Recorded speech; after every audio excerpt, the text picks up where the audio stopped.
시청자 여러분 안녕하십니까? 뉴스더 개벽 글로벌 뉴스입니다.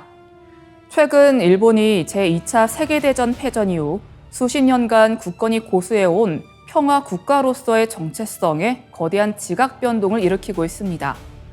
그동안 엄격히 통제되던 살상무기 수출의 빗장을 완전히 풀어버린 데 이어 집권 자민당을 중심으로 평화헌법 개정 행보까지 본격화하면서 사실상 전쟁 가능 국가로의 전환을 서두르는 모양새인데요.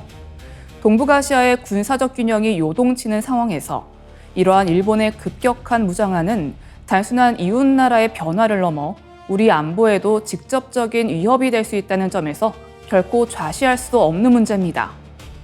오늘 뉴스더 개벽에서는 일본 현지에 나가 있는 이보순 특파원을 연결해 쉼없이 우클릭하고 있는 일본 안보 정책의 실체와 한반도에 미칠 파장에 대해 심층적으로 짚어보겠습니다. 이보순 특파원 반갑습니다. 네, 일본입니다. 반갑습니다.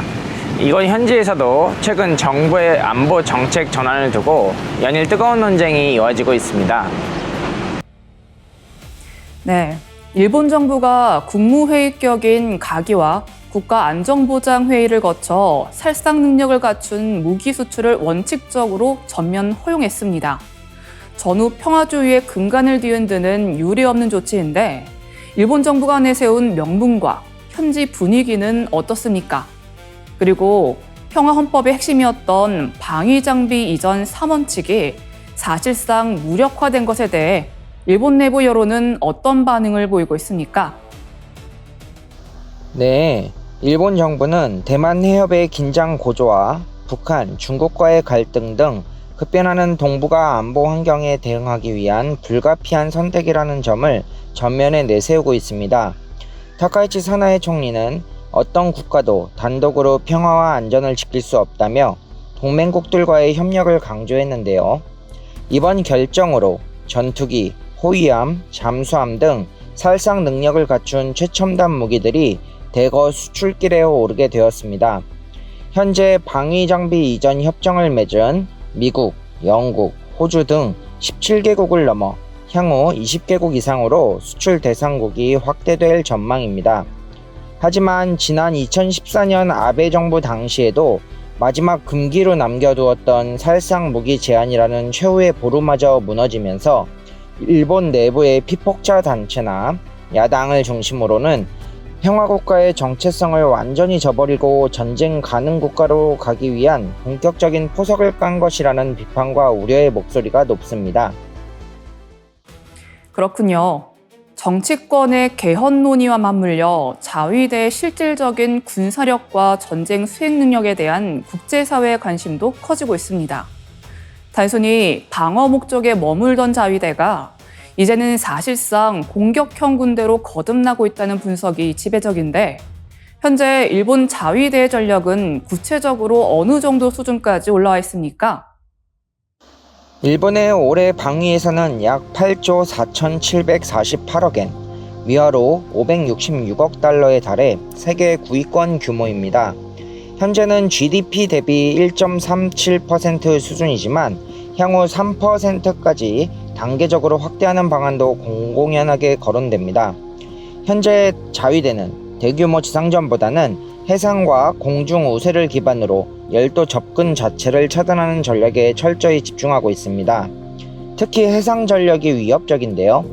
이즈모급 헬기 탑재 호위함 2척을 경 항공모함으로 개조해 F-35B 전투기 운용을 준비 중인데 이것이 본격화되면 일본은 2차 세계대전 이후 처음으로 항공모함 기반 운용체계를 완성하게 됩니다. 여기에 이지스 구축함 8척을 포함한 40여 척의 전력에 더해 사거리 1600km급 토마호크 순항미사일 400발을 도입해 원거리 정밀 타격 능력까지 확보할 계획입니다. 선제 공격은 아니라고 선을 긋고 있지만 자위 목적에 최소한의 무력만 행사한다는 전수 방위 원칙은 사실상 유명무실해지고 무력 행사 범위를 대폭 넓히고 있는 실정입니다. 네, 매우 우려되는 상황이군요. 올해로 일본 평화헌법이 공포된 지 80주년이 되었습니다. 전쟁 포기와 군대 불보유를 명시한 헌법 구조를 두고 다카이치 정권이 이토록 무장에 속도를 내는 진짜 이유는 무엇이며 최근 유일한 전쟁 픽폭국인 일본의 고위 관계자 입에서 나와 국제사회에 큰 충격을 주고 있는 독자적 핵무장론은 구체적으로 어떤 내용인가요? 강경 보수 성향의 타카이치 사나이 총리는 올해 안에 3대 안보 문서를 개정해 무기 확충 기조를 강화하겠다는 방침을 밝힌 가운데 지난 4월 21일에는 완성품 무기 수출 제한 규정을 폐지하며 수출 규제를 대폭 완화했습니다. 자위대 계급 명칭을 군대식으로 변경하는 방안도 논의 중인데요.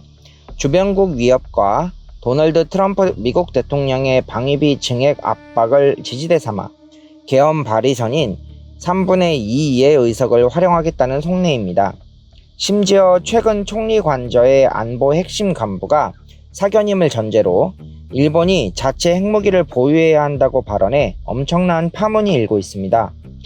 미국 핵 우산의 신뢰성에 의문을 던지며 독자 핵 억지력을 가져야 한다는 주장인데 이는 핵 없는 세계를 표방해온 일본 정부의 공식 입장과 정면 배치되는 금기 중의 금기입니다. 일본은 이미 미일 원자력 협정을 통해 확보한 기술과 47,000kg에 달하는 플루토늄을 가지고 있어 유사시 단기에 6천여 개의 핵무기를 제조할 수 있는 잠재력 핵 보유국입니다. 만약 일본마저 핵 무장에 나선다면 북중러에 이어 동북아 전체에 걷잡을 수 없는 핵 도미노 현상이 일어날 것이며 우리 한국만 심각한 전략적 공백에 빠질 수 있다는 경고가 나옵니다. 네, 잠재적 핵 보유국이라 사태가 점입가경이라는 생각이 듭니다. 최근 대만 유사시 일본이 집단 자위권을 행사할 수 있다는 다카이치 총리의 발언 이후 중일 간의 긴장도 최고조에 달했습니다. 특히 무인도였던 섬을 미일 동맹의 군사기지이자 중국 포위망의 핵심 축으로 탈바꿈시키며 중국의 거센 반발을 부르고 있는 마게시마 요새화란 도대체 무엇이며 마게시마가 어떤 곳이기에 국제적인 화약고로 떠오르고 있는 겁니까? 마게시마는 큐슈 남단에서 오키나와를 거쳐 대만 인근까지 이어지는 도서 지역의 핵심 요충지에 위치한 작은 섬입니다. 일본 정부가 미국 항모, 함재기 착륙 훈련장 및 자위대 자체 기지로 활용하기 위해 지난 2019년 160억 엔에 매입한 곳인데요. 현재는 6,000명이 넘는 대규모 인력이 투입되어 활주로 건설 등 본격적인 요새화 작업이 진행 중이며 오는 2030년 완공을 목표로 속도를 내고 있습니다. 외신에서는 과거 이곳을 미국의 불침 항모가 될 수 있다고 평가했을 만큼 전략적으로 가치가 높은데요.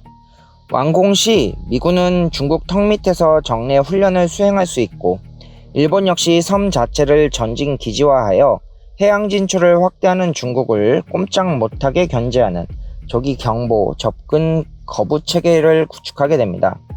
결국 마게시마는 미국이 동북아 전략에서 일본을 왜 그토록 중시하는지 보여주는 상징적 거점이며 중국의 반발 속에 동북아의 새로운 군사적 화약고로 급부상하고 있습니다. 미국의 불침 항모라는 말이 먼 나라 이야기로 생각할 수만은 없게 만드네요. 전후 평화주의 체제를 지탱하던 무기 수출 금지의 빗장이 풀린 것을 시작으로 독자적인 핵무장론, 그리고 마게시마 요새화까지 일본의 안보 우클릭 행보가 무서울 정도로 거침없어 보입니다. 이는 한반도의 안보 지형과도 직결된 중대한 변화인 만큼 우리 국익과 평화를 지켜낼 정부의 철저한 대책과 외교 안보적 지혜가 어느 때보다 절실해 보입니다. 이보성 특파원, 오늘 소식 잘 들었습니다. 네, 지금까지 일본에서 전해드렸습니다. 뉴스 더 개벽 글로벌 뉴스. 저희는 다음 이 시간에도 더욱 깊이 있는 분석과 정확한 심층 보도로 찾아뵙겠습니다. 시청해주신 여러분 고맙습니다.